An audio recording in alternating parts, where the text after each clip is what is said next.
Good morning, folks, and welcome to Wake Up Today. Olena here. And Jai here. Now, still much more to come on this January. All right, thanks very much, Trini. We will check back with you in just a moment. We're getting a look at that cold front moving down the island chain. We'll have more on that in just a moment. Right now, we want to talk about what's happening overseas and particularly what's happening in the Middle East. The situation in Egypt, of course, continues to be one of turmoil. Thousands are defying a curfew to call for the resignation of President Hosni Mubarak. We have the latest from Greg Palcott in Cairo. 7 days into the unrest, and there's a sense that there's tighter control being placed on the protesters. The tanks of the Egyptian army encircling Liberation Square. Protesters being checked for possibility that they might have infiltration of intelligence agents among that group. I know. Going into the square there's a smaller crowd, a more hardcore crowd, a sense that perhaps there could be a showdown coming in the next hours. That was Greg Palcott reporting from Cairo, Egypt. This morning, we want to welcome in Ayman El-Dakhakhni, a local businessman, a former district governor of Rotary International here in Hawaii. He has a number of family members in Cairo and, in fact, just returned from there this weekend. Ayman, good morning. Good to have you home. Kirk. First of all, family okay? Everybody is okay. Thank God. But the situation is tense. It's very tense, and there is no security in the streets. The police had been pulled away. The people securing their homes and their belongings, and there is it's very much a chaos. But thank God, my family and a lot of other families are okay. All right, you're aware of the million-man march that is called for Absolutely. tomorrow. What's your take on that? I think once you have 1 million people, and you're going to have 1 million, if even exceed, most probably you're going to exceed. If you have 1 million people in the streets, there is no way to control it. But the government cannot control it, the army or nobody. I think this is, if it happens, and I'm very sure will happen, that will mark the end of this regime. We're talking about Cairo, but the fact is that these protests are going on in all the major cities, Alexandria and other cities in Egypt. It's a countrywide protest, a countrywide demonstration. Oh, absolutely. The whole people from the whole Delta and the whole from south to north, east, west, even in Sinai, there is a big riots. And people are fed up with 30 years of the same regime. The same promises have never been fulfilled. And also, the same fake election every other year. Let's talk about that for a moment, because there is something called a democracy, but you claim, or you say your perspective is that it's kind of a fake democracy. Absolutely, absolutely. Every time the Egyptian go to the voting boxes and put their ballots in, it comes 99.99% to the president or his regime. It's absolutely, the young kids now, after education and after the internet and Facebook, they refuse to live in this regime anymore, and the whole Egypt is following their young kids. All right, everybody's allowed their opinion, so I'm going to ask yours, and you give it as much as you want. What is, and I believe, it seems to me that according to the reports we've had, the U.S. is kind of walking a tightrope here. Absolutely. In terms of what its next step should be. I'm curious, what do you think should happen? I think the United States government, our government, should stand strongly with the Egyptian people. They're fighting for their freedom, they're fighting for the democracy, and we are a democratic country. We support them. Let go of Mubarak and his regime. The Egyptian people in general are good and friends of United States, and will continue to be. Do not pay attention to the threat that Mubarak say if he leaves, the Islamic fundamentals will take over. This is just a threat and a blackmail he's been using to gain our support. All right, El Barati is the likely successor. He's the leader of the opposition.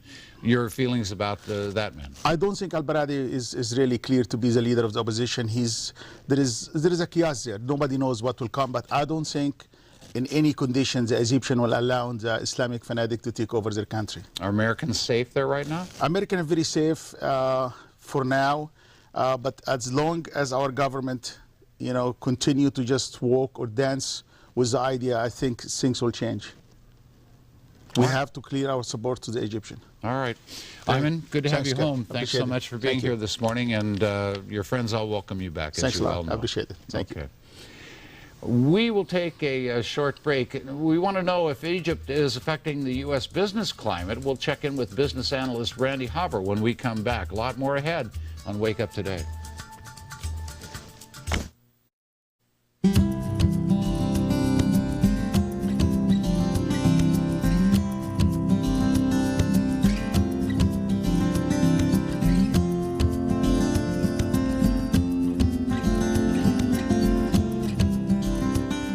morning. How about you? Welcome to Wake Up Today. It is, let's see, from Monday, February the 14th. Still ahead.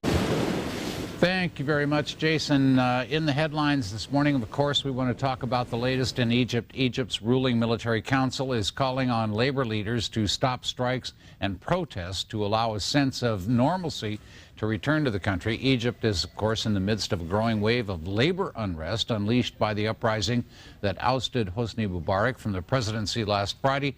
Thousands of state employees have been protesting today, demanding better pay and conditions. With us this morning to discuss the situation in Egypt, a gentleman who only recently returned from there, Ayman El-Dakhakhni, past district governor of Rotary here and a member of Rotary International. And you had an on-the-ground look at what's going on in Egypt. I asked you about the fact that Mubarak turned over control of the country to the military. You say that's not really a factor. It shouldn't be a problem. I think the Egyptian always trusted their military, and the military had promised 6 months or until they elected a free election of a president. And if the military doesn't do it, as I heard from the ground in Egypt, they still have the square and will go back again. And fear being broken and Egypt's free.